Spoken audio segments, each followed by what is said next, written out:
Here in part 3, we're going to look at what we get when we react an acid and a base with each other. And as you can see here, the products of an acid-base reaction are always going to be water, which you know the formula for is H2O, and salt, where salt is used in the chemistry sense, meaning it's going to have a cation and an anion together. Most of what we've been doing, as I said earlier in part 1, has been dealing with salts.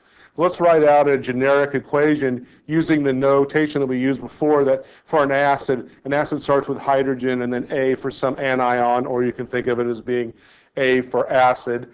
And a base will be some metal together, or some cation anyway, together with the OH ion.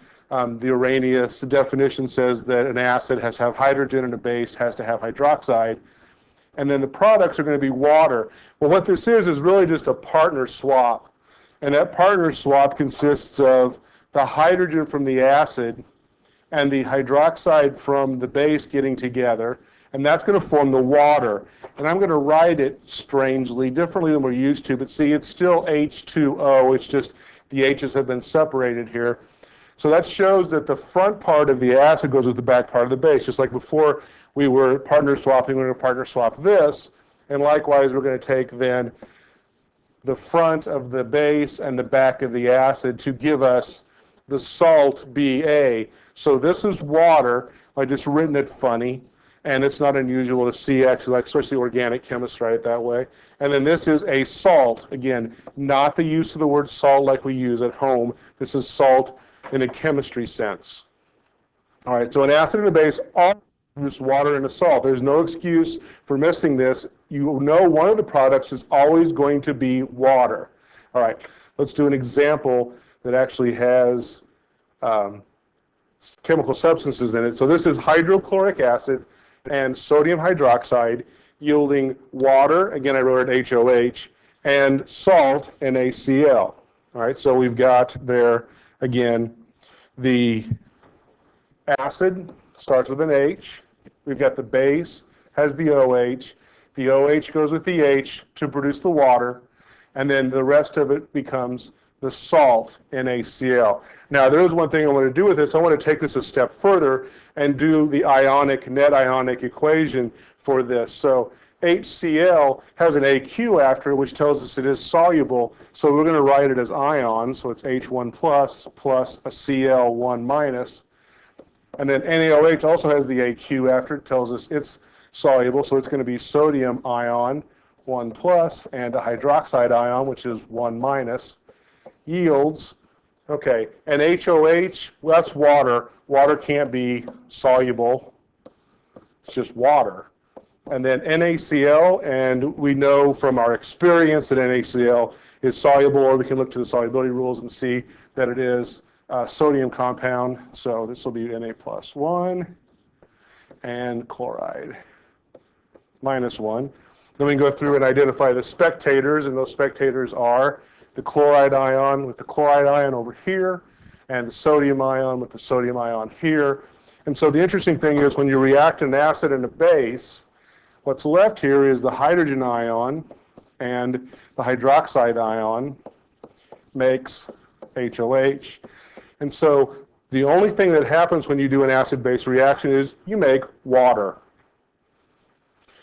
Now, we should go ahead and do another example. So what I'm going to suggest here is that you pause the video here and work out what the products of this acid-base reaction are.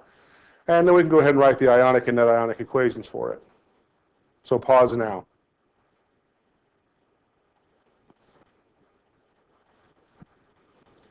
Okay, so again, for this one, we are going to take the hydrogen from this together with the hydroxide from this and make water. And what's left is going to be, I'll move that up out of the way, what's left is going to be K going with the SO4. All right, now we've got to write the formulas correctly. So this is 1 plus, this is 2 minus. So when we crisscross this, the formula for this is really K2, sorry, let me fix that, there, plus K2SO4. All right, so this is HOH, or water. Working my way backwards here, just rewriting it. And we need to balance this, and again, that's your job, but since you're not here right this minute, I'm going to have to do it myself. Looks like we're going to need 2 of those, and that's going to give us 2 of those. Okay, so that is the complete acid-base example. Those are known as neutralization reactions, so there's a neutralization reaction. Let's go ahead and do the ionic and net ionic equation just for some more practice. So KOH is aqueous, it says right there, so we're going to get 2 potassiums and we're going to get 2 OHs. H2SO4 is also aqueous. We're going to take this baby completely apart, giving us 2 hydrogens and a sulfate ion. And then on the product side, we've got water. Water doesn't do anything. Plus K2SO4, we should look at the chart of solubility rules and see that this is soluble because it's got potassium in it, and those 2 potassiums come out separately from the SO4 to minus. Let's identify those spectators, and those would be the 2 potassium ions, the 1 sulfate ion, and as we mentioned earlier, the result is 2OH minus plus 2H plus. 1 yields, oops, I forgot to bring the 2 down, so let's fix that. 2 there, 2 HOH. So again, we just made water. We made 2 waters, but we just made water. All right, so just to review real quick, neutralization reaction, an acid and a base, always produces water. You should always get that part right. Even if you mess up the rest of it, make sure you get water as one of the products. You know the formula for water is H2O.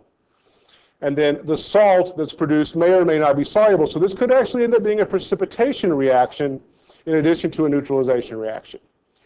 All right, so the stuff to do then on the unit plan is 273, number 20 and 22, the black parts. You've got some time to work on that now, most likely. And it does say the assessment's tomorrow on here. That's because I had done this before we changed it. And so we did agree that the assessment will be on Friday.